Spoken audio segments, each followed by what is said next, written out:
அன்னை பர்னிச்சர்ஸ், அன்னை திருமண சீர்வரிசை பொருட்கள், டிவி, ஃபிரிட்ஜ், வாஷிங் மெஷின் உள்ளிட்ட 200க்கும் மேற்பட்ட பொருட்கள் அடங்கிய திருமண சீர்வரிசை ரூபாய் 99,000 மட்டுமே. தமிழகம் முழுவதும் இலவச டோர் டெலிவரி. தொடர்புக்கு 7550144440 9345044044. MRL Realties Nature's Enclave Coastal Heaven Theme Based Resort Villa Plots ECR. மாதம் 10,000 வரை assured rental income. Lifetime free stay at resort. 30க்கும் மேற்பட்ட வசதிகளுடன். Call 9962888888.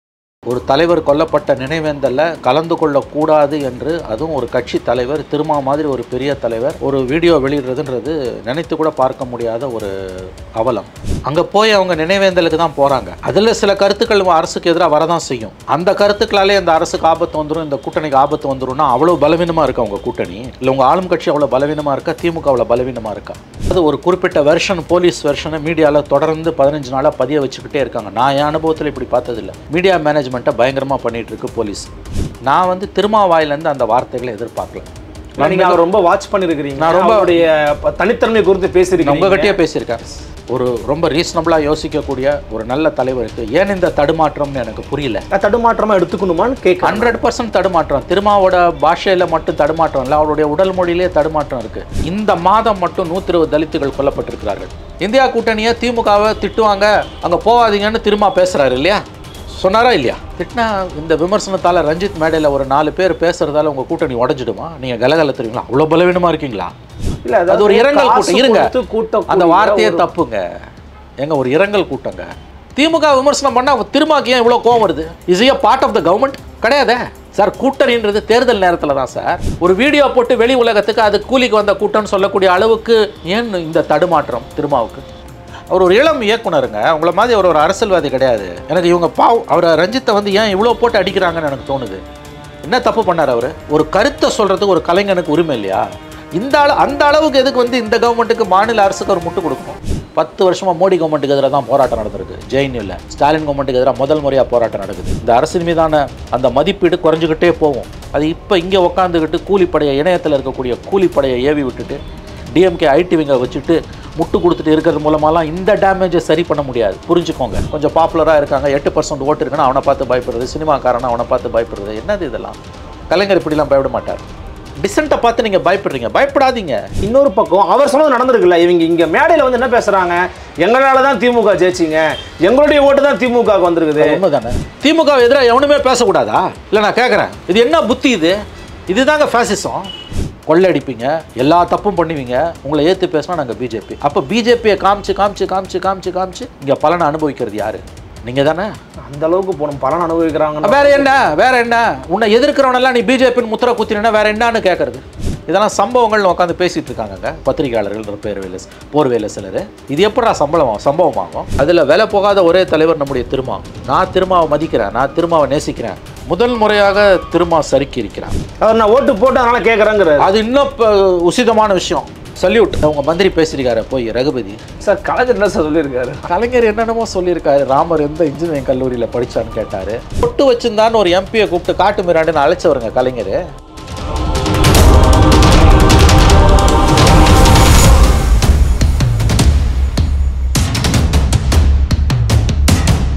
நிம்மதி property management. Contact 7667008999. Fourth state Tamil நேயர்களுக்கு அருள்மொழிவர்மனின் அன்பார்ந்த வணக்கங்கள். இன்று நம்ம நடந்திருக்கிறார் மூத்த பத்திரிகையாளர் மருத்துவர் திரு மணி அவர்கள். வணக்கம் சார். சார் வணக்கம். எப்படி இருக்கீங்க சார்? நன்றாக இருக்கு. தமிழ்நாட்டில் ஏற்கனவே ஆம்ஸ்ட்ராங் படுகொலைக்கு அடுத்தபடியாக நடந்த நிறைய சம்பவங்கள் ஒரு பேசுபொருளாக உருமாறுச்சு சார். அதில் பார்த்தீங்கன்னா சமீபத்தில் நீலம் பண்பாட்டு மையம் தொடர்பாக ஒரு பேரணியை நடத்தி இங்கே தான் எக்மோரில் ராஜரத்ன ஸ்டேடியத்துக்கு எதிரில் ஒரு பேச்சு அரங்கத்தையும் உருவாக்கி இருந்தாங்க. தலித் செயற்பாட்டாளர்கள், ஆக்டிவிஸ்டுகள், சிவகாமி ஐஏஎஸ்ஆ இருக்கட்டும், சேகு தமிழரசன் உட்பட நிறைய பேர் கலந்துக்கிட்டாங்க. நிறைய பேர் பேசினாங்க. அதில் கலந்துக்காத ஒரே ஒரு தலைவர் அல்லது ஒரு முக்கியமான மனிதர் அப்படின்னு பார்க்கப்படக்கூடியவர் மரியாதைக்குரிய டாக்டர் திருமாவளவன் அவர்கள் தான். ஆனால் அவர் அதற்கு முந்தைய நாள் ஒரு அறிக்கையை கொடுக்குறாரு, ஒரு அறிவிப்பை வீடியோவை வெளியிடுறாரு தன்னுடைய கட்சி தொண்டர்களுக்கு. யாரும் காசு கொடுத்து கூட்டக்கூடிய அல்லது அரசியல் தெரியாத அற்பர்கள் அந்த மாதிரியான சில வார்த்தைகள்லாம் பயன்படுத்தி இந்த மாதிரி கூட்டத்துக்கு போகக்கூடாது அப்படின்னு சொல்லி ஸ்ட்ரிக்டாக ஒரு ஆர்டர் போடுறாரு. மறுநாள் அந்த கூட்டத்தில் ஒரே ஒரு விசிகா தொண்டரோ ஒரு கொடியோ கூட கிடையாது. இதை ஒற்றுமைப்படுத்தி பார்க்க வேண்டிய அவசியம் இருக்கிறதா? ரஞ்சித்துக்கு எதிராக அல்லது ரஞ்சித் ஒரு பிஜேபி அஜெண்டாவை முன்வைக்கிற ஒரு நபர் அப்படின்னு பேசக்கூடிய விமர்சனங்களை ஒரு பத்திரிகையாளராக நீங்கள் எப்படி அவதானிக்கிறீங்க? முதலில் ஆம்ஸ்ட்ராங் படுகொலை என்பது மிகுந்த துரதிர்ஷ்டவசமானது, வருத்தம் அளிக்கக்கூடியது. ஒரு ஜனநாயக நாட்டில் அதற்கெல்லாம் இடமே கிடையாது. எதன் பொருட்டும் நியாயப்படுத்த முடியாத சம்பவங்கள் அவையெல்லாம். நாகரிக சமூகத்தில் கிஞ்சித்தும் இடமில்லாத விஷயங்கள் இவையெல்லாம். அதுவும் ஒரு தேசிய கட்சியோட மாநில தலைவரை வந்து நடுத்தருவில் வந்து சாதாரணமாக கொலை பண்ணிவிட்டு தப்பி ஓட முடியுதுன்னா அது வந்து பல செய்திகளை சொல்லுது. சட்டம் ஒழுங்கு எந்த அளவுக்கு சீரழிந்து கொண்டிருக்கிறது என்பதை சுட்டி காட்டுது. ரெண்டாவது ரொம்ப முக்கியமாக பார்க்க வேண்டியது, தலித் மக்களுக்கு எதிராக நாளும் பொழுதும் அரங்கேறி கொண்டிருக்கக்கூடிய அந்த படுகொலைகள், அந்த அவலங்களின் ஒரு தொடர்ச்சியாகத்தான் நாம் ஆம்ஸ்ட்ராங் அவர்களுடைய படுகொலையை பார்க்க முடியும். அப்படி தான் பார்க்கணும், கண்டிப்பாக அப்படி தான் பார்க்கணும். அதை தாண்டி அதை வந்து ஒரு ஐசோலேட்டட் இன்சிடெண்ட்டாக, ஒரு தனித்துவ சம்பவமாக, ஒரு துண்டாக பார்க்குறது என்பது வந்து சரியான பார்வை கிடையாது. அது வந்து ஒரு தலித் மக்களுக்கு எதிராக கடந்த 3.5 ஆண்டுகளாக தமிழகத்தில் அரங்கேறி வரக்கூடிய திட்டமிட்டு நடக்கக்கூடிய சிஸ்டமிக் வயலன்ஸ்னுவாங்க, அதனுடைய ஒரு தொடர்ச்சியாக தான் நாம் வந்து இந்த சம்பவங்களை பார்க்கணும்.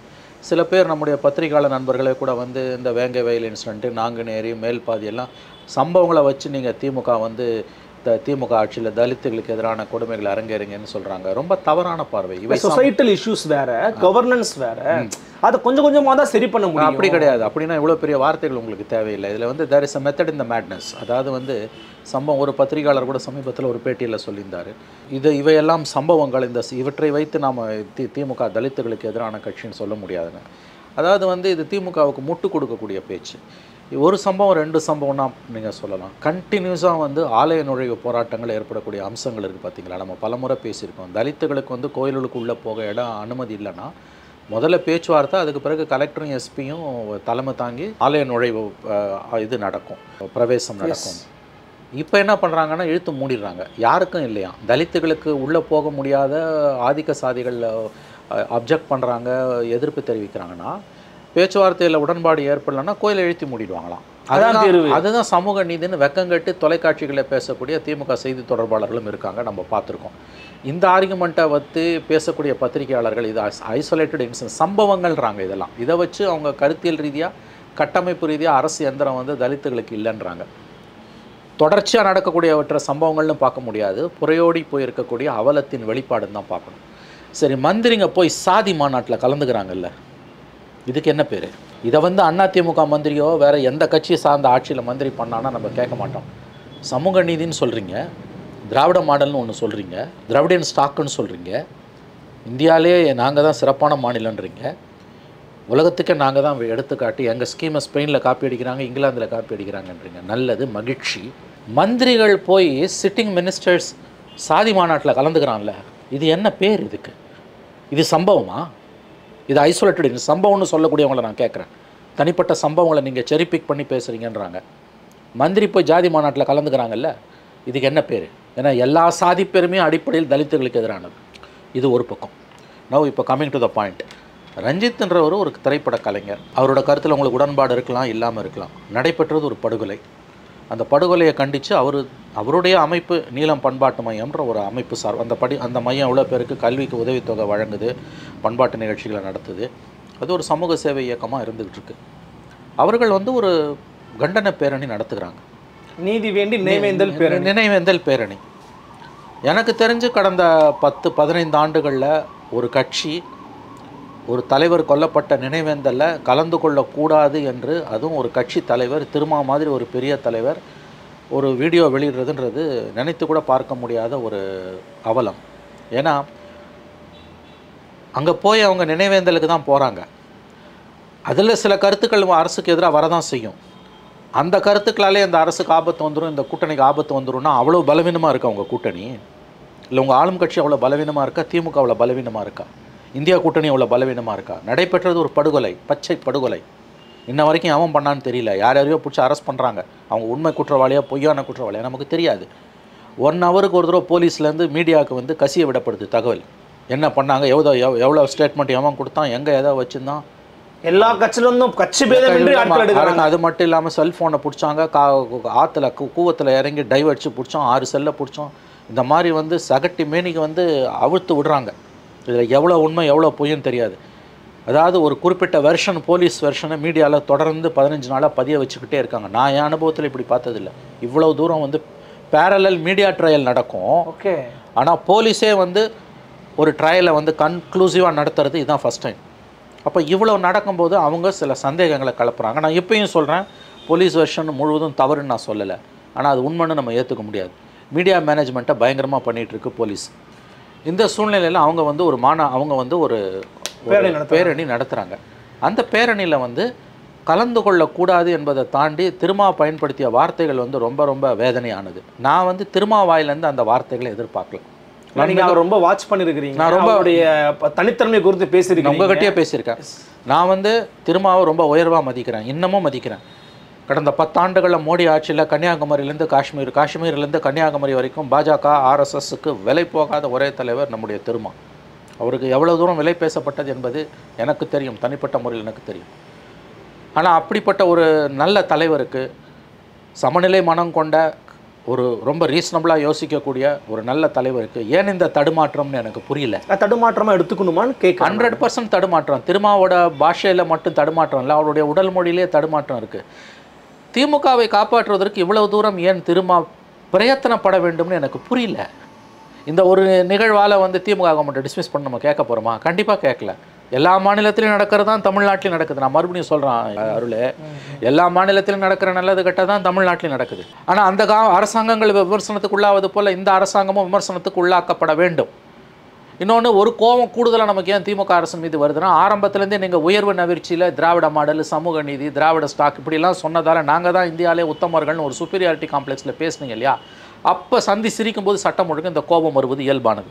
ரெண்டாவது, கடந்த 3.5 ஆண்டுகளாக தலித் மக்களுக்கு எதிராக இழைக்கப்படக்கூடிய கொடுமைகள் வந்து கட்டமைப்பு ரீதியாக மிகப்பெரிய அளவில் அரங்கேற்றப்படுகின்றன என்பதை பலரும் சொல்லியிருக்காங்க. எவிடன்ஸ் கதிர் போன்றவர்கள் உங்களுக்கு கொடுத்த பேட்டியிலே அதை சொல்லியிருக்காங்க. ஆகவே இந்த மாதம் மட்டும் 120 தலித்துகள் கொல்லப்பட்டிருக்கிறார்கள். இது வந்து கள்ளக்குறிச்சி இன்சிடெண்ட்டில் பாதிக்கப்பட்டது. தனிப்பட்ட முறையில் வந்து தொழிலாளர்கள் வந்து இந்த இதில் இறங்கி அவர்களாக அந்த மாதிரி இறந்தது. இப்படியெல்லாம் பார்த்தீங்கன்னா தலித் மக்களுக்கு எதிராக இழைக்கப்படக்கூடிய கொடுமைகள் நாளும் பொழுதும் அரங்கேறி வருகின்றன. இதை வந்து இது ஃபேக்ட், உங்களுக்கு பிடிச்சாலும் பிடிக்காட்டியும் இதை வந்து நீங்கள் வந்து பாசிட்டிவ் சைனில் எடுத்துக்கிட்டு தான் பிரச்சனையை அணுகணுமே இல்லாமல், இந்த உண்மையை உங்கள் முன்னால் கண்ணாடியை வச்சு காமிக்கிறவனுக்கு உள்நோக்கம் கற்பிக்கிறதும் அவன் மேலே சேத்தவாரி அடிக்கிறதும் ஏற்புடையது அல்ல. இதில் தலித் மக்களுக்கு எந்த கட்சியும் சாராத தலித் மக்கள் இருக்கிறார்கள். தலித் மக்களோட மொத்த பிரதிநிதின்னு எந்த தலைவரும் எந்த கட்சியும் சொந்தம் கொண்டாட முடியாது. அந்த மாதிரியான லைசன்ஸை எந்த கட்சிக்கும் யாரும் கொடுக்கல, இன்க்ளூடிங் திருமா. எல்லா இஷ்யூஸும் பரவி இருக்காங்க. இஷ்யூஸ் அடிப்படையில் தான் நம்ம திருமாவை ஆதரிக்க முடியும், மற்ற தலித் தலைவர்கள் ஆதரிக்க முடியும், ரஞ்சித் ஆதரிக்க முடியும், அல்லது மற்ற கட்சிகளையும் ஆதரிக்க முடியும், அல்லது எதிர்க்க முடியும். ஒட்டுமொத்த லைசன்ஸ் வந்து யாருக்கும் போட்டு கொடுக்கல. அப்படி இருக்கும்போது அவங்களுக்கு ஒரு கோபம் இருக்குது. நான் அந்த ஸ்பீச்சை ஃபுல்லாக கேட்டேன், 28 நிமிஷம் அவரோட ஸ்பீச்சில். அவருக்கு ஒரு கோபம் இருக்குது. அந்த கோபத்தை அவர் வெளிப்படுத்தக்கூடாதா? அதில் என்ன தவறு இருக்குது? அப்புறம் உங்களை எதிர்க்கிறவங்களெல்லாம் ஏன் இப்படி முத்திரை குத்துறீங்க? உங்களை எதிர்க்கிறவங்களெல்லாம் ஐயோயோ தலித்துகளை வந்து திமுக கிட்ட வந்து பிரிச்சுட போகிறாங்க, ஐயோயோ பிஜேபி உள்ளே வந்துட போகுது, எதற்காக இந்த பூச்சாண்டி? திரும்ப வந்து திமுக கிட்ட வந்து பிரிச்சுடுவாங்க, திமுகவுக்கு எதிராக அங்கே கோஷம் போடுவாங்க, திமுகவுக்கு எதிராக அங்கே மேடையில் பேசுவாங்க. பேசட்டுமே சார், நேச்சுரலி இட்ஸ் ஒரு நெருக்கடி தானே சார். இல்லைங்க, நான் கேளுங்க ஒரு நிமிஷம். இங்கே ஆளும் கட்சி திமுகங்க. ஆட்சியாளர்களை கேள்வி கேட்கறது தான் வந்து எதிர்கட்சிகளோட பத்திரிகையாளனுடைய ஆக்டிவிஸ்டோட வேலை. கேள்வி கேட்குறதாலே உன்னை கவுக்கணும்னு நான் நினைக்கிறேன், நீ நினைக்கக்கூடாது. You hold the powers that be for அக்கௌண்டபிள்னு வாங்க. You hold them for accountable. They are accountable. இவங்க வந்து அதிகாரத்தில் இருக்காங்கன்னா உங்களை தான் கூண்டில் ஏற்றி கேட்க முடியும், அதிமுகவையை கேட்க முடியும். இப்போ தொலைக்காட்சியில் டெல்லி தொலைக்காட்சிகளை கடந்த 10 வருஷமாக வந்து எந்த சம்பவம் எப்போ நடந்தாலும் காங்கிரஸ் தான் திட்டுவோம், நேரு ஆரம்பித்து திட்டுவோம். அந்த மாதிரி தான் இப்போ நடந்துகிட்டு இருக்கு. எதுனாலும் அதிமுகவை பற்றி திட்டுறது, இல்லை மற்ற கட்சிகளை திட்டுறது. யூ ஹோல்டு தம் அக்கௌண்டபிள்னு வாங்க. You hold the rulers accountable. அப்போ இந்தியா கூட்டணியை திமுகவை திட்டுவாங்க, அங்கே போகாதீங்கன்னு திரும்ப பேசுகிறாரு இல்லையா? சொன்னாரா இல்லையா? திட்டினா இந்த விமர்சனத்தால் ரஞ்சித் மேடையில் ஒரு 4 பேர் பேசுகிறதால உங்கள் கூட்டணி உடஞ்சிடுமா? நீங்கள் கலகல தெரியுங்களா? அவ்வளோ பலவீனமாக இருக்கீங்களா? அந்த கூட்டத்துக்கு போகாதீங்கன்னு திரும்ப சொன்னது ரொம்ப ரொம்ப வருத்தம் அளிக்கிறது. ஓப்பனாக நான் சொல்கிறேன். இல்லை, அது ஒரு இரங்கல் கூட்டம். இருங்க, அந்த வார்த்தையே தப்புங்க. எங்க ஒரு இரங்கல் கூட்டங்க. ஆம்ஸ்ட்ராங் அரசியல் மேலே உங்களுக்கு 1000 விமர்சனம் இருக்கலாம். நீங்கள் இந்த பிரச்சனையை ஹோலிஸ்டிக்காக பாருங்கள். 1000 ஆண்டுகளாக அடக்கப்பட்ட தலித்து மக்கள், கடந்த பல ஆண்டுகளாக இழைக்கப்படக்கூடிய கொடுமைகள், கடந்த 3.5 ஆண்டுகளாக அரங்கேறி வரும் கொடுமைகள், இவற்றின் தொடர்ச்சியாக தான் நம்ம இதை பார்க்கணும். அப்படி பார்க்கும்பொழுது வந்து அந்த கூட்டத்தில் வந்து திமுக விமர்சனம் பண்ணுவாங்க. திமுக கண்டிப்பாக விமர்சனம் தான் பண்ணுவாங்க. நீங்கள் கவர்மெண்ட்டில் இருக்கீங்க சார். திமுக விமர்சனம் பண்ணால் திருமாக்கு ஏன் இவ்வளோ கோவம் வருது? Is a part of the government? கிடையாதே சார். கூட்டணின்றது தேர்தல் நேரத்தில் தான் சார். தேர்தல் முடிஞ்சோன்னா கூட்டணி கிடையாது, அடுத்த தேர்தலுக்கு தான். நீங்கள் எல்லா விஷயத்துலையும் கவர்மெண்ட்டுக்கு வந்து ஆதரவு தெரிவிச்சுக்கிட்டு கவர்மெண்ட்டோட தொங்கு சதையாகவே மாறிட்டீங்கன்னா தலித் மக்கள் உங்களை விட்டு விலகி போவார்கள். இல்லை நான் ரொம்ப வருத்தத்தோட பதிவு பண்ணுறேன். இல்லை நான் சொல்கிறேன் வருத்தத்தோட. அவரோட திருமாவோட வீடியோ எனக்கு ரொம்ப ஷாக்கிங்காக இருந்தது. ஏன் இப்படி பேசுகிறாரு திருமான்னு? அது ஒரு இரங்கல் கூட்டம். 4 பேர் 4 கருத்தை சொல்லுவாங்க. அங்கே சொல்கிற கருத்து எல்லாத்துக்கும் அந்த ஏற்பாட்டாளர்களோ அல்லது ஒருத்தர் பேசுகிற கருத்து இன்னொருத்தருக்கோ பொறுப்பு கிடையாது. இப்போ காங்கிரஸ்லேருந்து SC ST பிரிவு தலைவர் அதில் கலந்துக்கிட்டு இருக்காரு. அவங்க கட்சிக்கு வந்து அவரோட கருத்தில் வந்து இந்த விஷயத்தில் அவர் சொல்கிற கருத்துலையோ அல்லது அந்த மேடையில் அந்த காங்கிரஸ் தலைவர் இருந்ததாலேயே காங்கிரஸுக்கு ஏதாவது அதில் ஜவாப் வந்துருமா? அவங்க CPM செல்வா தோழர் கலந்துக்கிட்டாரு.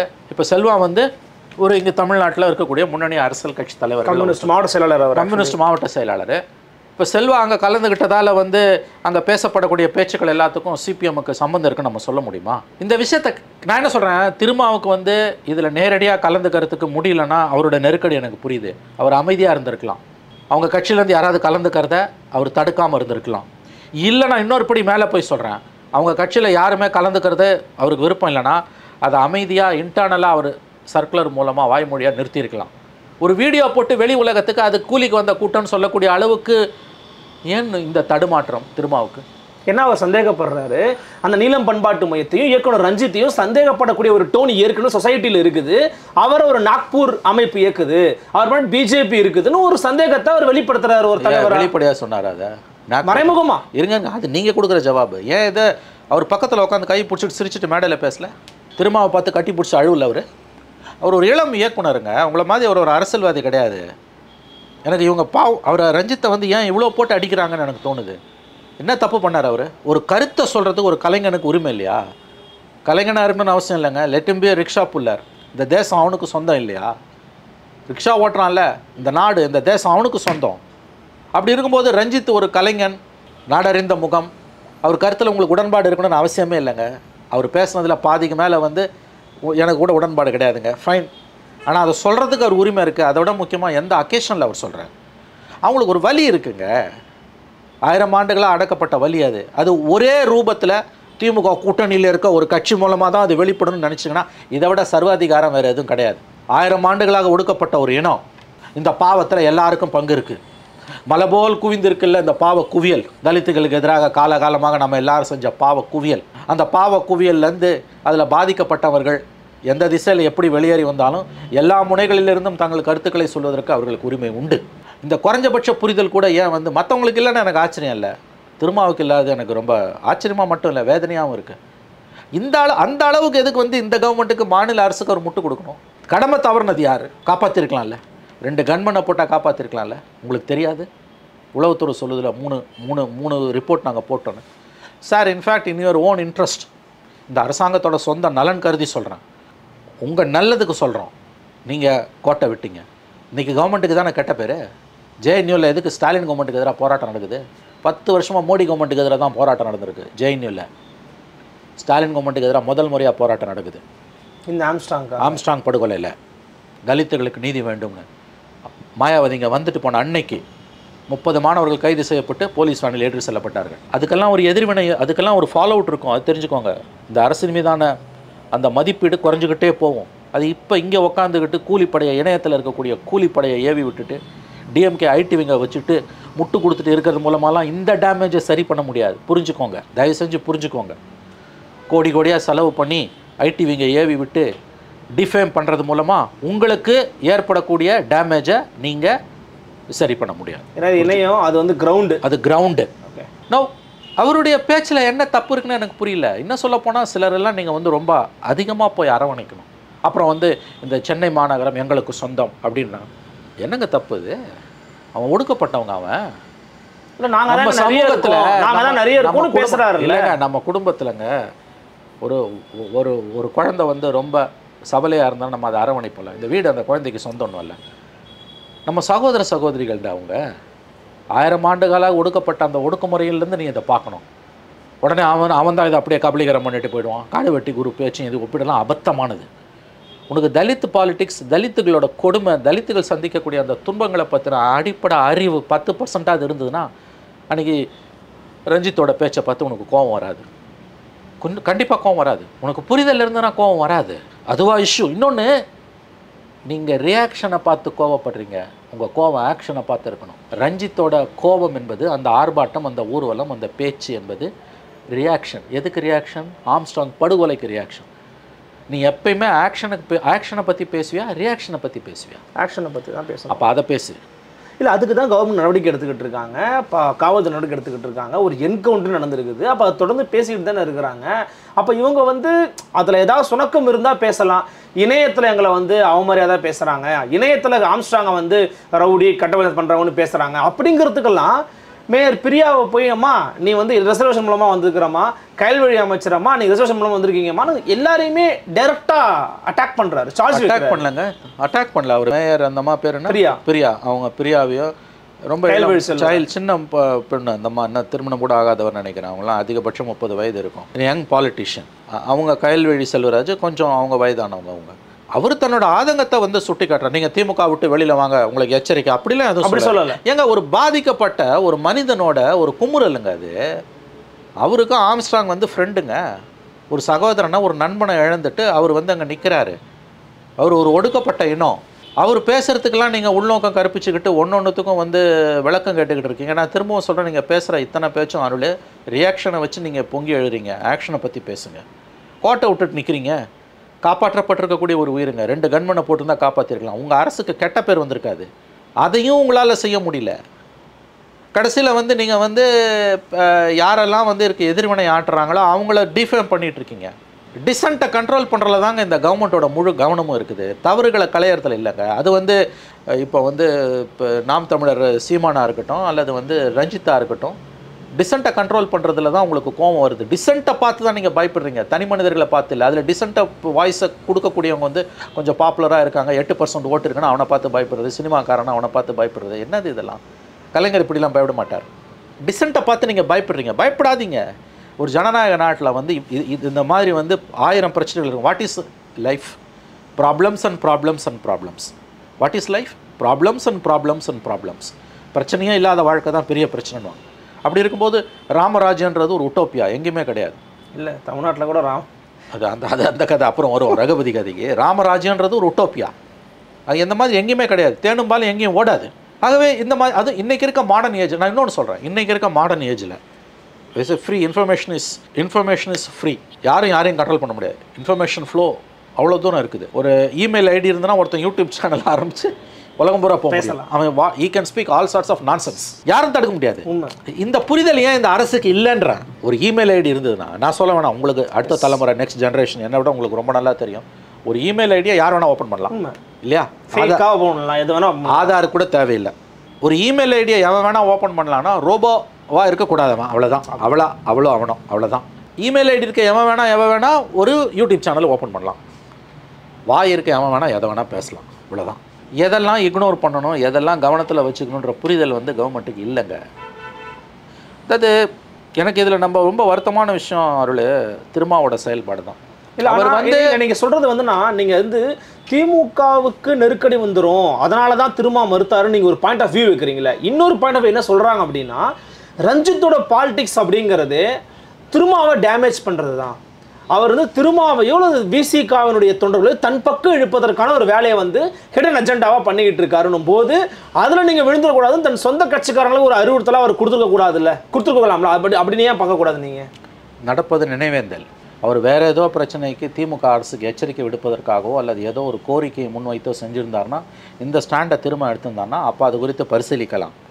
இது நினைவேந்தல் நிகழ்ச்சியை காசுக்கு மாரடிக்கிறாங்க, நீங்கள் போவாதீங்கன்றது வந்து ரொம்ப அதிகமான வார்த்தை.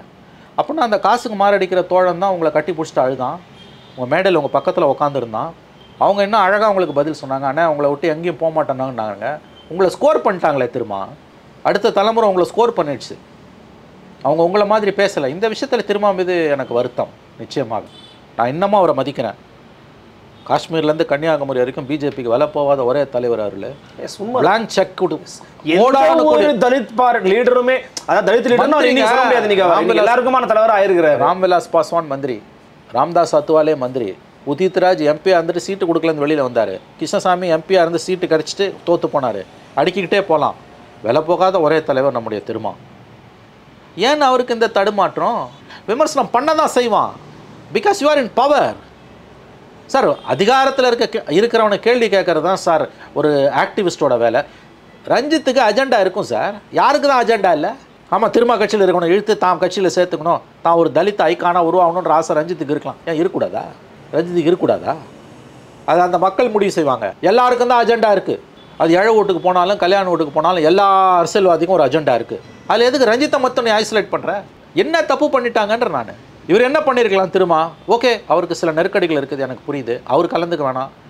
அதிகாரப்பூர்வ யாராவது அனுப்பியிருக்கு, அவர் கட்சியில் யாராவது பிரதிநிதி அவர் கண்டிப்பாக அனுப்பியிருக்கணும். சரி, அனுப்பவும் முடியல அவரால். எனக்கு அந்த நெருக்கடி கூட நான் புரிஞ்சுக்கிறேன். அவர் என்ன பண்ணியிருக்கணும்? சைலண்ட்டாக அதை செஞ்சுருக்கலாம். சைலண்ட்டாக அமைதியாக உள்ளுக்குள்ளே இன்டர்னலாக வாய்மொழி உத்தரவு யாரும் போவாதீங்கன்னு வீடியோ போட்டு சொல்ல வேண்டிய அளவுக்கு என்ன வந்தது? இப்போ அந்த பசங்க அடுத்த தலைமுறை உங்களை ஸ்கோர் பண்ணிடுச்சு இல்லை? Correct sir. ஆனால் நீங்கள் அப்படி யோசிக்கிறீங்க. இன்னொரு பக்கம் அவர் சொன்னது நடந்திருக்குல்ல. இவங்க இங்கே மேடையில் வந்து என்ன பேசுகிறாங்க? எங்களால் தான் திமுக ஜெயிச்சிங்க, எங்களுடைய ஓட்டு தான் திமுக வந்திருக்குது. உண்மை தானே சார்? உண்மையாகவும் இருக்கட்டும், பொய்யாகவும் இருக்கட்டும். ஏங்க ஒரு கருத்தை சொல்ல உரிமை இல்லையாங்க? திமுக எதிராக எவனுமே பேசக்கூடாதா? இல்லை, நான் கேட்குறேன், இது என்ன புத்தி? இதுதாங்க ஃபேசிசம். எங்களால் தான் திமுக ஜெயிச்சான்னு சொல்கிறதுக்கு அது ஒரு கருத்து. சரி, அந்த மேடையில் விசிக இருக்கிறதாலே அந்த கட்சி அதை ஏற்றுக்க. இப்போ நம்ம செல்வா இருந்தார், யார்? சிபிஎம் செல்வா. அவர் முழுசாக அதை ஏற்றுக்கிறாரா? அவர் ஏன் அங்கே போகிறாரு? அந்த வலியை அவர் உணர்றாரு, அந்த வலியை அவர் பகிர்ந்துக்கிறாரு, அதனால் அவர் போகிறாரு. அந்த கட்சி ஒரு மெச்சூர்டு பார்ட்டி, அவன் அலோவ் பண்ணுறான். சிபிஎம் மாதிரி விசிகா ஒரு மெச்சூர்டு பொலிட்டிக்கல் பார்ட்டியாக வளரணுன்றதான் என் ஆசை. அங்கே போய் உக்காந்துக்கிட்டு அவங்க திமுக ஏங்க விமர்சனம் பண்ணக்கூடாது திமுகவை? இது என்னங்க கதையாக இருக்குது? கலைஞர் ஜெயலலிதா கூட இப்படி எதிர்பார்த்தது கிடையாதுங்க. ஏன் விமர்சனம் பண்ணக்கூடாது? உன்ன என்ன தப்பு? அப்புறம் ஜனநாயகனா என்ன? ஓட்டு கட்டல, எல்லாருக்கிட்டையும் தானே ஓட்டு கட்டிங்க. அவர் நான் ஓட்டு போட்டு அதனால கேட்குறேங்கிற அது இன்னும் உசிதமான விஷயம். சல்யூட். ஆமாம், உண்மையை சொல்கிறாரு. அது ஒரு வேதனை இல்லை, ஒரு தோழனோட வேதனை இல்லை, வயிறு எரிஞ்சு கேட்குற வார்த்தை இல்லை அது.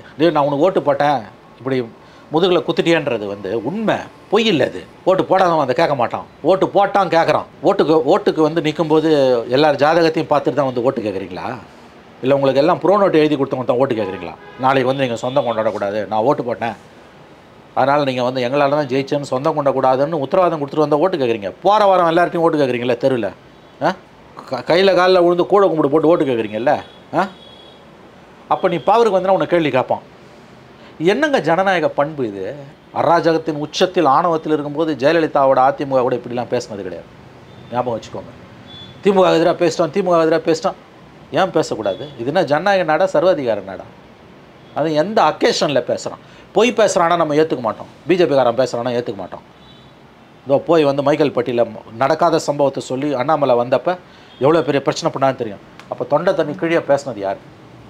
நான் பேசியிருக்கேன், என்ன மாதிரி பல தோழர்கள் பேசியிருக்காங்க. இந்த அரசாங்கத்தை, ஸ்டாலின் அரசாங்கத்தை அவதூறுகளுக்கு அவர்கள் ஆட்படும் பொழுது நம்ம என்னைக்காவது விட்டு கொடுத்துருக்கோமா? இல்லை. ஏன்னா இது மக்களின் அரசு, நம்முடைய அரசு. இவ்வளோ நடக்கும்போது கவர்மெண்ட் டிஸ்மிஸ் பண்ண நான் கேட்குறோம், இல்லை ராஜினாமா பண்ணுன்னு கேட்குறோமா? கேட்கல. 26 வரைக்கும் நீங்கள் தான் ஆளணும்னு தான் சொல்கிறோம். அந்த ஜனநாயக பண்பு எங்களுக்கு இருக்கும்போது என்னை ஏன் கேள்வி கேட்குறேன்னு கேட்குறீங்களே, இது எந்த விதத்தில் நியாயம்? உங்களுக்கு ஏன் அந்த ஜனநாயக பண்பு இல்லை? அவர் மேடையில் கேட்டாங்க, ஏன் சார் கேட்கக்கூடாது? கொலை குத்தமாக பண்ணிட்டாங்க. முறையாக போலீஸ் அனுமதி வாங்கி ஒரு மேடை போட்டு ஒரு கூட்டம் நடத்துகிறாங்க. அதில் திமுக அரசாங்கத்தை விமர்சனம் பண்ணுறாங்க. எங்கள் ஓட்டு போட்டு தான் நீங்கள் வந்தீங்க. என்ன தப்பு? எனக்கு புரியவே இல்லை. இதில் இவங்க ஆட்சேபனை தெரிவிப்பதற்கு என்ன இருக்கிறது? இன்னும் சொல்ல போனால் திமுககாரன் ஆட்சேபனை தெரிவிக்கட்டும், எனக்கு அது புரியுது. திமுக திரும்ப ஏன் இவ்வளோ தூரம் ஓவர் த போர்டு போய் இவர் ஏன் இந்த அரசுக்கு இந்த விஷயத்துலன்றது எனக்கு புரியல. என்னால் அது இந்த நிகழ்வு அப்படிப்பட்ட நிகழ்வு. இந்த சம்பவத்தை தனிப்பட்ட ஒரு மரணம்னு பார்க்காதீங்க. ஒரு தலித் தலைவரின் மரணம்னு 3.5 ஆண்டுகளாக நடத்தப்பட்டுக்கூடிய எவிடன்ஸ் கதிர் உங்களுக்கு கொடுத்த பேட்டிருக்கல, உங்களுக்கு தானே கொடுத்தாரு. 2000 கேஸை லிஸ்ட் பண்ணுறாரு. 2000 கேஸை லிஸ்ட் பண்ணுறாரு. பள்ளிகளில் சாதி கொடுமை அகற்றுறதுக்கு ஒரு கமிட்டியை போடுறாங்க, ஜஸ்டிஸ் சந்துரு கமிட்டி. எல்லாம் சரி, அந்த ஃபைண்டிங்ஸ் கொடுக்குது. அந்த ஃபைண்டிங்ஸில் பெரும்பாலானவை எனக்கு உடன்பாடு தான். கவர்மெண்ட் அதை இம்ப்ளிமெண்ட் பண்ணிச்சுன்னா நல்லது தான். இதை செய்யக்கூடிய இந்த அரசு மந்திரிங்க போய் ஜாதி மாநாட்டில் கலந்துக்கிறான்ல, அதுக்கு எந்த கமிட்டி போடுறது? எந்த ஜட்ஜு தலைமையில் கமிட்டி போடுறது சொல்லுங்களேன்? அப்போ இவ்வளோ சிக்கல் இங்கே இருக்குது.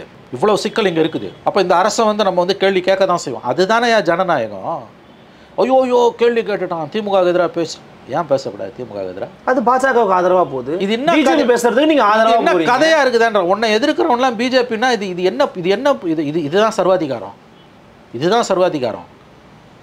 தேர்தலில் யாருக்கு ஓட்டு போட்டோம்? உடுக்கு தான் ஓட்டு போட்டோம். நாளைக்கு ஒரு ஷார்ப்பு டிஃப்ரென்ஸ் வந்து பிஜேபியா திமுகவனா யார் ஆதரிப்போம்? திமுகவை தான் ஆதரிப்போம். இதில் ஏதாவது சந்தேகம் உண்டா?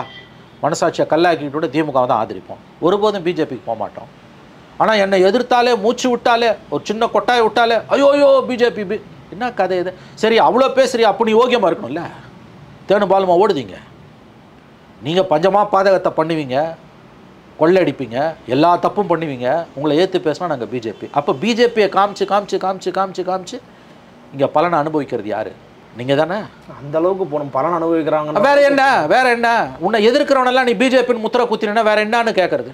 எதுக்கு ரஞ்சித்தை வந்து நீ வந்து பிஜேபின்னு சொல்கிற?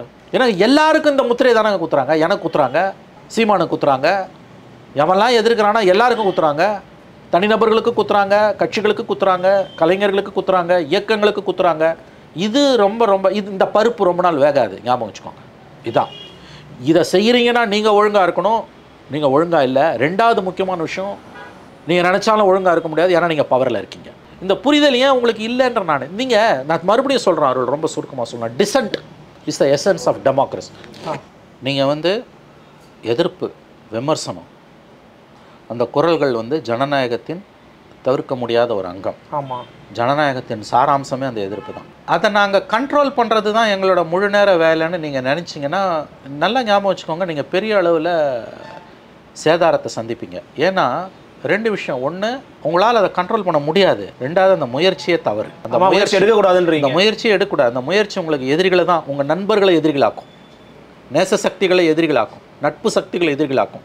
நம்பர் 2 அது. நம்பர் 1 வந்து உங்களால் நினைச்சாலும் முடியாது. இன்றைக்கி இருக்க மாடர்ன் வேர்ல்டில் எப்படிங்க நீங்கள் ஒப்பீனியன்ஸை கண்ட்ரோல் பண்ண முடியும்? ஒரு கிரைசிஸ் இருக்கும்பொழுது நான் இன்னொன்று சொல்கிறேன் அருள், தலித் மக்களை திமுகவுக்கு எதிராக தூண்டி விடுற ஒரு முயற்சி இருக்குன்றது உண்மை. நான் அதை மறுக்கலை அருள். அதை சில வெஸ்டர்ட் இன்ட்ரெஸ்ட் பண்ணுறாங்க. எஸ், நான் அதை மறுக்கலை. அதில் திமுகவுக்கு அந்த முயற்சிகளை பார்த்து வரக்கூடிய கோபத்தையும் நான் புரிஞ்சுக்கிறேன். எனக்கு அதுவும் புரியுது. நான் அந்த விதத்தில் திமுகவை குறை சொல்லவும் விரும்பலை. மறுபடியும் நான் இதை சொல்கிறேன். பட் தவறுகள் நிறையா தலித்துகளுக்கு எதிராக கொடுமைகள் இங்கே அரங்கேறுது. இதை நீங்கள் புரிஞ்சுக்கோங்க, ஆட்சியாளர்கள் புரிஞ்சுக்கணும். நீங்கள் ஒழுங்காக இருந்தீங்கன்னா அந்த முயற்சி ஜெயிக்க போகிறதில்ல. நீங்கள் என்ன நினைக்கிறீங்க? நாங்கள் இப்படி தான் இருப்போம், ஆணவமாக தான் நாங்கள் இருப்போம். எங்கள் மந்திரிகள் ஜாதி மாநாட்டில் கலந்துப்பாங்க, எங்கள் கட்சிக்காரர்களே வந்து ஜாதிய உணர்வில் தான் பேசுவாங்க, எல்லாமும் அரங்கேறும். ஆனால் தலித்துகள் எங்களுக்கு எதிராக பேசக்கூடாது. அப்போ நீங்களே தான் போய் பலியாகிறீங்க. நான் மறுபடியும் சொல்கிறேன், தலித்துகளை திமுகவுக்கு எதிராக உசுப்பி விடக்கூடிய வேலை ரொம்பவே நடக்குது, மறுக்கலை. ஆனால் அது வெற்றி பெறாமல் இருக்கணும்னா நீங்கள் ஒழுங்காக இருந்தீங்கன்னா அது ஈஸியாக முறியடிக்கலாம். மாறா உங்களுடைய அரசில் தவறுகள் நிரம்ப நடக்கும் பொழுது அந்த சக்திகள் மேலே எழும்போது என்பது தவிர்க்க முடியாது. என் பிரச்சனை வந்து அவன் உசுப்பி விடுறான்றது கிடையாது. உண்மையிலேயே இங்கே பாதிக்கப்படும் போது ஒரு பிரஜையா, ஒரு அரசியல் பார்வையாளனா, ஒரு பத்திரிகையாளனா, ஒரு பொறுப்புள்ள குடிமகனா, தலித் மக்களுக்கு இவ்வளோ கொடுமைகள் இழைக்கப்படுதுன்னு வாய்ஸ் ரைஸ் பண்ணுறது என்னுடைய வேலை. அவன் அஜெண்டாவை பற்றி எனக்கு கவலை கிடையாது. இது ரெண்டுக்குமான வித்தியாசத்தை நீங்கள் புரிஞ்சுக்கணும். புரியுது. திமுகவோட அந்த கருத்தை நான் ஏற்றுக்கிறேன். தலித் மக்களை திமுகவுக்கு எதிராக திருப்பக்கூடிய வேலை, உசுப்பக்கூடிய வேலை, கூர்மைப்படுத்தக்கூடிய வேலை நடக்குது. எஸ், ஆனால் இங்கே கொடுமைகளும் அதிகமாக நடக்குது. நீங்கள் என்ன பண்ணுறீங்க? எது நடந்தாலும் எனக்கு எதிராக நீ வாயை திறக்கூடாது, எனக்கு எதிராக நீ வாயை திறந்தீங்கன்னா பிஜேபி வந்துட்டான், பிஜேபி தான் அவனை உசி போடுறான். இந்த கொடுமை நடக்குதுன்றதை நீ என்டார்ஸ் பண்ண மறுக்கிறேன். வேங்கவேலுக்கு யார் காரணம்? உங்கள் கவர்மெண்ட்டில் தான் நடந்தது. இன்ன வரைக்கும் குற்றவாளியை கண்டுபிடிக்க முடியல. அது விசிகாவும் தான் கேட்குறேன். இருங்க, விசிகா விட்டுருங்க. எந்த ஆங்கிளில் இதில் கொண்டு வந்து பிரச்சனை குழப்பாதீங்க. ஆஸ் சச் இஷ்யூவை பேசுகிறோம் நம்ம. இப்போ நடந்தேறக்கூடிய அவலங்களை பேசுகிறோம். ஜஸ்டிஸ் மகாதேவன் கடைசியாக ப்ரிசைட் பண்ண பெஞ்சில் ஒரு வாரம், இந்த 14 நாள் லாஸ்ட் வாய்தா இனிமேல் கிடையாதுன்றார். அவர் சுப்ரீம் கோர்ட்டு போயிட்டார். முந்தா நாள் மறுபடியும் வாய்தா கேட்குறாங்க. மேலே பாதியில் கோயில் மூடினது தான். கோர்ட்டு ஆர்டர் போட்டு யாரும் உள்ளே போகாமல் ஐயர் மட்டும் போய் தட்டு காமிச்சிட்ருக்காரு. அண்டதேவி தேரோட்டத்துக்கு வந்து லோக்கல் போலீஸ் ஒத்துழைக்கலன்னா சென்ட்ரல் ஃபோர்ஸஸை டெப்ளாய் பண்ண வேண்டியிருக்குன்னு மதுரை பெஞ்சு வார்ன் பண்ணுது. இதெல்லாம் சம்பவங்களா? இதெல்லாம் சம்பவங்கள்னு உட்காந்து பேசிகிட்டு இருக்காங்கங்க பத்திரிகையாளர்கள் போர்வேல சிலர். இது எப்படா சம்பவமாகும்? புறையோடி போயிருக்கக்கூடிய நோயின் அறிகுறி இது. அப்போ இங்கே இவ்வளோ பிரச்சனை இருக்குது. நம்ம இப்போ இந்த நேர்மையோட நான் பேசுகிறேன்ல. எஸ், ஆர்எஸ்எஸ் பிஜேபி இங்கே இருக்க தலித்த திமுக எதிராக உசுப்புறதுக்கான எல்லா வேலையும் செய்கிறான்றதை நான் ஒத்துக்கிறேன். நீ ஒழுங்கா இல்லையா? நம்ம என்ன கண்ட்ரோலில் வச்சிருக்கிறோன்றது நீங்கள் என்ன கண்ட்ரோலில் வச்சுருக்கீங்க, அல்லது உங்கள் அரசு என்ன முயற்சி எடுத்தது? நீங்கள் தோத்துட்டு நிற்கும்போது பாதிக்கப்பட்டவன் வந்து குரல் கொடுக்கும்போது அவன் பிஜேபி, நான் பிஜேபி சொல்லி கூட குரல் கொடுப்பான், என்ன தப்பு? நீ ஓகேமா? அப்போ இந்த புரிதல், இந்த நேர்மை ஏன் உங்களுக்கு இல்லை? எனக்கு திருமாவேல இருக்க வருத்தமே ஃபைன்.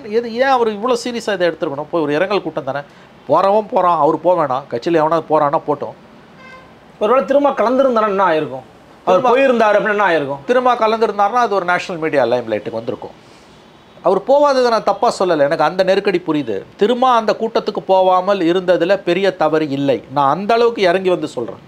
எனக்கு அது வந்துட்டீங்க. ஆமாம், ஆனா அங்க இருக்கிற தோழர்கள் வருத்தப்படுறாங்க. இல்ல எங்க அண்ணன் வந்திருக்கணும், இல்ல அவர் எங்களுடைய பிரதிநிதி, எங்களுடைய நபர், அவர் கடமை தவறிட்டு தான் நாங்க ஃபீல் பண்ணோம். அங்க இருக்கிற நபர்கள் சொல்றாங்க. அவங்க பாவங்க, அவன் பாதிக்கப்பட்டவங்க, அவன் திருமாவை நேசிக்கிறான், திருமாவை மேல அன்பு வச்சிருக்கான்.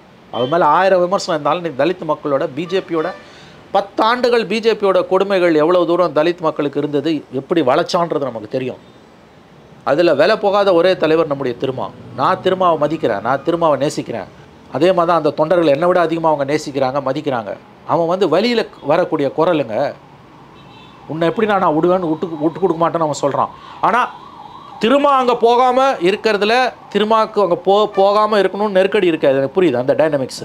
நான் திருமாவை மதிக்கிறேன், திருமா போகாதில் தப்பு இல்லை. ஓகே, அவர் கட்சியில் யாரையாவது போக அவர் அலோவ் பண்ணியிருக்கலாம், சரி அதுவும் அவரால் முடியலன்னா அமைதியாக இருந்திருக்கலாம். அவர் அப்படியே அமைதியாக கடந்து போயிருக்கலாமே. அந்த வீடியோ வந்து ரொம்ப காயப்படுத்தியிருக்கு. நான் சொல்கிறேங்க, நான் ஒன்றும் தலித் ஆக்டிவிஸ்ட் கிடையாதுங்க. அந்த பிரச்சனையை வந்து ரொம்ப ஒரு இதயத்தோட, மனித இதயத்தோட பார்க்கக்கூடியவன் தான் நான். எனக்கு அந்த வீடியோவை பார்த்தோன்னே வருத்தமாக இருந்தது. ஏன் இப்படி பேசுகிறாரு திருமான்னு? ஏன் இந்த கோவம் நமக்கு வருது? You are concern more about the reaction. ஆக்ஷனை பற்றி நீ கவலைப்படல, பட வேண்டிய அளவுக்கு படலை. ஆக்ஷனை பற்றி கவலைப்பட்டிருந்தீங்கன்னா இந்த மாதிரி வீடியோ வராது. முதல் முறையாக திருமா சறுக்கி இருக்கிறார். அப்படி தான் நான் பார்க்குறேன். என்னால் இதை அவ்வளோ சீக்கிரமாக கடந்து போக முடியல. திமுக விமர்சனம் பண்ணுவாங்க, இந்தியா கூட்டணி விமர்சனம். ஒரு ரஞ்சித்து கூட்டத்தில் விமர்சனம் பண்ணுறதுல இந்தியா கூட்டணி அப்படியே கலகலத்துருமா? இல்லை திமுக கவர்மெண்ட் கவுந்துருமா? இல்லை திமுக விசிகா உறவு அருந்துருமா? ஒன்றும் நடக்காது. விமர்சனங்களோடு கூடிய புரிஞ்சுப்பாரு, விமர்சனங்களுடன் கூடிய உறவு ஆரோக்கியமானது, விமர்சனங்கள் இல்லாத உறவு போலித்தனமானது. இதை ஞாபகம் வச்சுக்கோங்க. இது ரொம்ப காம்ப்ளிகேட்டடான ஒரு சிக்கல் அருள். தலித் கொஸ்டின்றது it's a very complicated question. 1000 ஆண்டுகளாக இருக்கக்கூடிய பிரச்சனை. ஒரு குறிப்பிட்ட கட்சியையோ, ஒரு தலைவரையோ, ஒரு இயக்கத்தையோ. நான் இப்போ கூட வந்து திமுக 3.5 ஆண்டுகளாக நடக்குதுன்னு போது உங்கள் கவர்மெண்ட் இருக்கிறதால உங்களை சொல்கிறோம். திமுக வந்து எப்பயுமே வந்து தலித்துகளுக்கு எதிரான அப்படிலாம் எப்பயுமே சொல்லலை. அப்படிலாம் அதனால சொல்கிறீங்க. அப்படி பார்த்தீங்கன்னா 35 வயசில் ஆர் ஆசாவை வந்து என்விரான்மெண்டல் மினிஸ்டர் ஆக்கி அழகு பார்த்த ஒரு கலைஞர், டெலிகாம் மினிஸ்டர் ஆக்கி அழகு பார்த்த ஒரு கலைஞர் இல்லையா? உண்மை. அருந்ததியர்களுக்கு உள்ளொதுக்கீடு கொடுத்தவர் கலைஞர். அருந்ததியர்களுக்கு உள்ளொதுக்கீடு கொடுத்தவர் கலைஞர். எவ்வளோ செஞ்சுருக்கார் கலைஞர். நம்ம என்ன திமுகவை வந்து எப்பயுமே திட்டணும், விமர்சனம், அந்த பார்வையிலேயே நம்ம பார்க்குறோம். ஆனால் அவங்க ஏன் வந்து நம்மளை விரோதியாக பார்க்குறாங்க? நேச சக்திகளை ஏன் வந்து அவங்க எதிரிகளாக மாற்றிக்கிறாங்க? ஏன் வந்து ரீசனபிளாக திமுகவில் யோசிக்கிறவங்க யாருமே இல்லையா? அரசில் இல்லையா? ஆட்சியில் இல்லையா? 10 வருஷம் உங்களுக்காக பேசினவங்களாம் இன்றைக்கி உங்களுக்கு எதிராக பேசுகிறாங்கன்னா அவங்களுக்கெல்லாம் உள்நோக்கம் இருக்குது. அவங்கெல்லாம் காசு வாங்கிட்டு பேசுகிறாங்கன்ற எண்ணமே எவ்வளவு அபத்தமானது, எவ்வளவு தவறானது. ஒருத்தன் பேசும்போதே அவன் நோக்கத்தை புரிஞ்சுக்கலாம். அவரு அவன் காசுக்கு பேசுகிறானா, இல்லை தனிப்பட்ட காழ்ப்புணர்ச்சியில் பேசுகிறானா, இல்லை உண்மையான அக்கறையில் பேசுகிறானா, வேதனையில் பேசுகிறானா, வருத்தத்தில் பேசுகிறானா, இல்லை அவனுக்கு ஏதோ ஒன்று இருக்குது உங்கள் மேலே கோபம், அது என்னன்னு கண்டுபிடிங்க. அதை விட்டுட்டு அவனுக்கு முத்திரை குத்துறீங்க. எனக்கு ஒரு ரஞ்சித் விஷயத்தில் இவங்க திமுக ஐடிவிங்க அவங்களோட தொங்கு சதைகள், அவங்களை சார்ந்தவர்களெல்லாம் வந்து ஏவி விட்டுருக்கக்கூடிய இந்த தாக்குதல்ன்றது ரொம்ப அருவருப்பாக இருக்குது. அதாவது இப்படிலாம் நீங்கள் வந்து ஒரு ஒரு ஒரு ஒரு ஆளும் கட்சியோ அரசோ இப்படியெல்லாம் செயல்படக்கூடாது. அவர் ஒரு கலைஞர், அவருக்கு சில கருத்துக்கள் இருக்கும். கலைஞனை மதிக்க தெரியாத சமூகம் உருப்படாது, அதை ஞாபகம் வச்சுக்கோங்க. அடிப்படையில் ரஞ்சித் என்பவர் ஒரு கலைஞர், அவருக்கு நோக்கங்கள் இருக்கலாம். அவர் ஆம்ஸ்ட்ராங்க செத்த பிறகு அந்த கட்சி அப்படியே தாம் பக்கம் இழுத்துணுன்னு பார்க்குறாரு. விசிகா தொண்டர்களை இழுத்து தான் தலித் தலைவராக வரணும்னு பார்க்க. ஏன் வரக்கூடாது? அந்த நோக்கம் இருந்தால் அது என்ன தவிர? நான் அப்படி நினைக்கிறதே தேச துரோக குற்றமா? தலித் வயசாக தான் எமர்ஜ் ஆகணும்னு அவர் விரும்புகிறாரு, இதை பயன்படுத்திக்க பார்க்குறாரு. என்ன தப்பு? எல்லாருக்கும் ஒரு நோக்கம் இருக்குடா. மேடையில் வந்து உட்காந்த ஒவ்வொருத்தனுக்கும் ஒரு நோக்கம் இருக்குது. நீ பேச வேண்டியது ஆக்ஷனை பற்றி, ரியாக்ஷனை பற்றி இல்லை. அதை பேசாமல் இன்றைக்கி நீங்கள் வந்து உங்களை எதிர்த்து பேசுகிறவனெல்லாம் தலித், அவன் வந்து பிஜேபி, ஆர்எஸ்எஸோட குரல். இதை உங்கள் மந்திரி பேசியிருக்காரு போய் ரகுபதி. பெரியாருக்கு முன்னால், கலைஞர் கருணாநிதிக்கு முன்னால், அண்ணாவுக்கு முன்னால், ஏன் ஸ்டாலினுக்கு முன்னாலும் இருந்த ஒரு சமூக நீதி காவலன் என்றால் அது ராமன் தான் அப்படின்னு பேசியிருக்காரு. ஆசிரியர் கி வீரமணி இதற்கு பதில் கொடுத்தால் நன்றாக இருக்கும். ஏன்னா இருக்கக்கூடிய திராவிட இயக்க சித்தாந்தவாதிகளில் தியரிட்டிஷியன்ஸ் வாங்க, அதில் ரொம்ப சீனியர் லீடர் வந்து சீனியர் லீடர் நம்முடைய ஆசிரியர் கி வீரமணி அவர்கள். அவர் பதில் கொடுத்தா இது நல்லா இருக்கும். சார் கலைஞர் என்ன சார் சொல்லியிருக்காரு? கலைஞர் நீங்கள் இருந்தீங்க, கலைஞர் என்னென்னமோ சொல்லியிருக்காரு. ராமர் எந்த இன்ஜினியரிங் கல்லூரியில் படித்தான்னு கேட்டார். அதற்கு முன்னால் அண்ணாதுரை வந்து கம்பரசம் எழுதினார். இது வந்து அண்ணாதுரையோட இன்னொரு ஃபேமஸ் இது வந்து கம்பராமாயணமும் பெரிய புராணமும் தான். நீங்கள் தானே ஆமாம், தமிழர்களை வந்து இந்துத்துவாவை நோக்கி இந்து அப்படிங்கிறத நோக்கி நகர்த்தி இருக்குனாரு. காலகாலமாக கடந்த 100 ஆண்டுகளாக திராவிட இயக்கம் வந்து நீதி கட்சியிலேருந்து திராவிட இயக்கம், குறிப்பாக திராவிடர் கழகத்திலேருந்து கடந்த 100 ஆண்டுகளாக திராவிட இயக்க சிந்தனைவாதிகள் வந்து ராமனை எப்படி பார்த்துருக்காங்க. இன்றைக்கி புது விளக்கம், புது வியாக்கியானம் கொடுத்துருக்காரு ரகுபதி. இப்போ இதுக்கு வந்து திராவிடியன் ஸ்டாக்ஸில் எங்கே போவாங்க? இப்போ எதை வேணால் பேசலாம், you can get along with it. இதை விமர்சனம் பண்ணால் அவன் பிஜேபி இல்லையா? இது என்ன ரகுபதி பேச்சுக்கு என்னங்க அர்த்தம்? ஏன்னா திமுக ஆதரவாளர்கள் வெளியில வந்து பேசுறவங்க ஆமாங்க தப்பு தாங்க அப்படி பேசிட்டு கூடாதுங்க, தப்புன்னு கடந்து போயிட முடியுமா? பேசுகிற ஒரு மந்திரி அது வெறுமனே வாய்ஸ் ஸ்லிப் ஆஃப் அட்டாங்க, இல்லை அது மூலமாக நீங்கள் அதை பிஜேபிக்கு மெசேஜ் கொடுக்குறீங்களா? இவ்வளோ வார்த்தை வருங்க, அவ்வளோ தூரம் போகுமா? ஏங்க பொட்டு வச்சிருந்தான்னு ஒரு எம்பியை கூப்பிட்டு காட்டு மிராண்டுன்னு அழைச்சவருங்க கலைஞர். அது தவறு தான். அந்த 2006-11 கலைஞர் அந்த 2004-9 எம்பியா இருந்த ஒருத்தரை அழைச்சு, விழுப்புரம் எம்பி நினைக்கிறேன், அவர் பேர் மறந்துச்சு, இது என்ன காட்டு மிராண்டித்தனம்னு அழைக்க சொன்னாரு. செந்தூரம் வச்சிருந்தான்ட்டு அவர் கையால் அழைக்கல, சொன்னாரு. பொட்டு வைத்ததை ஒரு எம்பியை காட்டு மிராண்டித்தனம் வர்ணித்தவர் கலைஞர். இன்னைக்கு ராமர் வந்து பெரியாருக்கு, கலைஞருக்கு என்ன சொன்னீங்க? பெரியாருக்கு முன்னால், கலைஞருக்கு முன்னால், அண்ணாவுக்கு முன்னால், ஏன் ஸ்டாலினுக்கும் முன்னால் சமூக நீதி காவலனாக இருந்தவர் ராமன். அப்படி திராவிடன் வார்த்தை வந்திருக்கு. இன்னொன்று வந்து என்னன்னா, திராவிட மாடலை முதல்ல பின்பற்றியவரே ராமன் தான் சொல்றாரு. இதை விட ஒரு அவலம் ஏதாவது உண்டா? வன்னியர்ஸோட ட்வீட் பாருங்க. இன்னைக்கு அவரோட வார்த்தையிலே சொல்றேன், சம்பூகனை படுகொலை செய்து பார்ப்பனர்களுக்கான நலனை உறுதி செய்த ராமன் ஆரிய மாடல் அடையாளம், ராவணன் திராவிட மாடல் அடையாளம், ராமாயணமே ஆரிய திராவிட யுத்தம்தான் அல்லது வைணவ சைவ யுத்தம்தான். புரட்சியாளர் அம்பேத்கர், தந்தை பெரியார், பேரறிஞர் அண்ணா, முத்தமிழ் அறிஞர் கலைஞர் உள்ளிட்ட அத்தனை தலைவர்களும் ராமன் மீதான குற்றச்சாட்டை கடுமையாக வைத்துள்ளனர். இச்சூழலில் மாண்புமிகு அமைச்சர் ரகுபதி அவர்கள் இந்த கருத்து ஆரியத்துக்கு ஆதரவான கருத்தாக அமைந்துள்ளது. இது ஆபத்தான கருத்தாகும். அமைச்சர் அவர்கள் இந்த நச்சு கருத்தை திரும்ப பெற வேண்டும் சொல்லியிருக்கவர் கூட்டணி கட்சியில். அப்போ இந்த முரண்பாட்டுக்கெல்லாம் என்ன பேர்? நம்ம பேசுகிற சப்ஜெக்ட்டுக்கு தொடர்பு இல்லாததாக கூட இது தோணலாம். பட் என்ன நடக்குதுங்க? ஆகவே இந்த ரஞ்சித் மீது ஏவி விடப்பட்டிருக்கக்கூடிய இந்த விமர்சனம் வந்து ரொம்ப ரொம்ப ரொம்ப தவறானது. Problem with this government, DMK especially வந்து அவங்க டிசென்ட்டை பார்த்து பயப்படுறாங்க. விமர்சனங்களை கண்டு, கடும் விமர்சனங்களை கண்டு அஞ்சுகிறார்கள். ஒன்று ஞாபகம் வச்சுக்கோங்க, விமர்சனங்கள் தான் உங்களுக்கு உரமேற்றும். கலைஞர் இல்லாத ஏமாறவன் கெடுப்பார்களான. ஆமாம், விமர்சனங்களை பார்த்து கலைஞர் என்றைக்குமே கலங்கினது கிடையாது. எவ்வளவு கடுமையான விமர்சனங்கள் இருந்தாலும் வரவேற்பார், பதில் சொல்லுவார். ஒருபோதும் ஒரு விமர்சனங்களை நீங்கள் ஏன் இந்த விமர்சனங்களை முன்வைக்கிறீர்கள்னு சொன்னதே கிடையாது. ஏன்னா அவருக்கு அடிப்படையில் ஒரு உண்மை தெரியும், ஒரு அரசை நடத்தும் போது 1000 பிரச்சனைகள் வரும். அப்போ விமர்சனங்களே இல்லாத அரசுகள் எங்கேயுமே, அதான் சொன்ன ராமராஜ்யம்ன்றது ஒரு உட்டோப்பியான்ற சொல்கிறது வந்து எல்லாமே நல்லா இருக்கக்கூடிய தேனும் பாலும் ஓடக்கூடிய ஒரு அரசு என்பது எங்கேயுமே கிடையாது. அப்போ அந்த அரசு வந்து இந்த விமர்சனங்களை எப்படி பார்க்குதுன்றது வந்து முக்கியமானது. நம்ம வந்து இன்னொன்று இந்த அரசை வந்து பிஜேபி விமர்சிக்கிறதுக்கும் அதிமுக விமர்சிக்கிறதுக்கும் நம்ம மாதிரி இருக்கவங்க விமர்சிக்கிறதுக்கும் அடிப்படையில் ஒரு வித்தியாசம் இருக்குது. அந்த புரிதல் இருந்தோ அல்லது இல்லாமலோ, ஆனால் அவங்க இல்லாமல்லாம் இல்லை, எவனும் விமர்சிக்காதீங்கன்ற ஸ்டேஜை நோக்கி போகிறாங்க. அது வேலைக்காகாது, அது வேலைக்காகாது. நீங்கள் தெரிஞ்சோ தெரியாமலோ நீங்கள் தான் பிஜேபி இங்கே வளர்க்குறீங்க. ஆகவே திமுக நண்பர்கள் ஒரு விஷயத்தை புரிஞ்சுக்கணும், இன்னும் 22 மாதத்தில் தேர்தல் வருது. தவறுகளை களைவதற்கு இந்த விமர்சனங்களை பயன்படுத்தி கொள்ள வேண்டும். மாறாக விமர்சனம் பண்ணுறவனுக்கெல்லாம் ஏதாவது ஒரு உள்நோக்கம் கற்பித்து அவன் பிஜேபி இவன் பிஜேபின்னா இந்த பருப்பு ரொம்ப நாள் வேகாது. புரியுது. நிறைவாக டாக்டர் திருமாவுக்கு ஏதாவது நிர்பந்தம் இருக்குன்னு நீங்கள் ஃபீல் பண்ணுறீங்களா? ஏதாவது உள்ளுக்குள்ள டாக்டர் திருமாவுக்கு ஏதாவது நிர்பந்தம் இருக்க வாய்ப்புகள் இருக்கு? ஏன்னா அவரே இடத்துல சொல்கிறார் ஒரு பேட்டியில், நானும் யாரும் என்ன கேட்க மாட்டாங்க, யாரும் இன்ஸ்ட்ரக்ட் பண்ணவே முடியாதுங்க, நான் என்னுடைய கருத்து தான் அப்படின்னு பேசியிருக்காரு. ஏதாவது வாய்ப்பு இருக்கா? இல்லை, தனிப்பட்ட முறையில் திருமாவுக்கு எந்த நிர்பந்தங்களும் இருக்கிறதா எனக்கு தெரியல.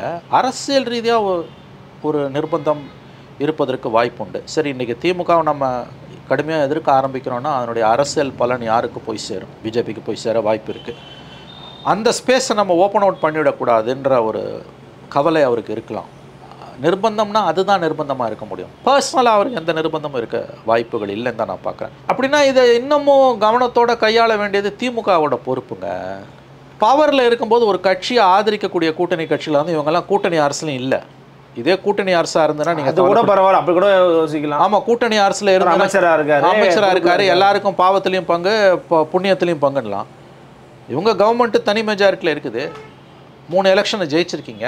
இந்தியாவிலே அற்புதமான கூட்டணி, கொள்கை கூட்டணி. கலைஞர் கூட நம்ம அடிக்கடி பேசியிருக்கோம், ஒரே கூட்டணியை கலைஞர் 2 எலெக்ஷனில் வச்சது கிடையாது, 3 எலெக்ஷனில் ஸ்டாலின். அவரை விடவும் இவருடைய யுக்தி வந்து ஒர்க் அவுட் ஆயிருக்குது. 19, 21, 24 களச்சூழலும் அதுக்கு ஏற்ற மாதிரி இருக்குது. களச்சூழல் ஏற்றதா இருந்தாலும் ஒரே கூட்டணியை 3 தேர்தலில் கொண்டு போகிறது ரொம்ப பெரிய சாதனை பண்ணி அதை ஸ்டாலின் செஞ்சிருக்காரு. உண்மையிலேயே அது பெரிய விஷயம், பாராட்டுக்குரிய விஷயம் தான்.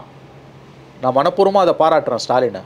பட்டு கூட்டணி கட்சிகள் இந்த அளவுக்கு மனம் வெதுங்குற அளவுக்கு நிர்வாகம் போகுதுன்னா அவர் நல்லா ஞாபகம் வச்சுக்கோங்க. நீங்கள் என்ன சாதனை பண்ணிங்கனாலும், மதிய உணவு திட்டம் 1000 ரூபாய், பெண்களுக்கான இலவச பேருந்து, என்ன பண்ணிங்கனாலும் சட்டம் ஒழுங்கு சீரழிஞ்சுதுன்னா எல்லாம் நாசமாக போயிடும். ஜனங்க விரும்புறது நிம்மதியான வாழ்க்கையை, அமைதியான வாழ்க்கையை தான் விரும்புகிறாங்க. சட்டம் ஒழுங்கு ஒழுங்காக இருக்கணும், சட்டம் ஒழுங்கு சரியாக பராமரிக்கப்படணும், போதைப்பொருள் பழக்கம் கட்டுப்படுத்தப்படணும், குடியோட தீமை மதுக்கடைகள் கள்ளசாராயம் கட்டுப்படுத்தப்படணும். இதைத்தான் மக்கள் விரும்புகிறாங்க.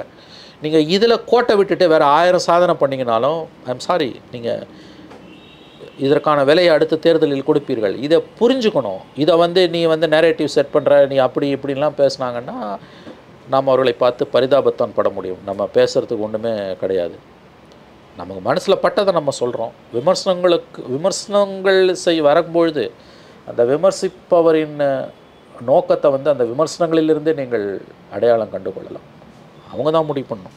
நிச்சயமாக ரொம்ப டீட்டெயில்டாக இதை பற்றின உங்களுடைய பார்வையை கொடுத்துருக்கீங்க. எங்களுக்காக ஒரு வருகையும் மிக்க நன்றி சார். நன்றி அருள். நன்றி, உங்களுக்கு சந்திக்கலாம். நன்றி, வணக்கம்.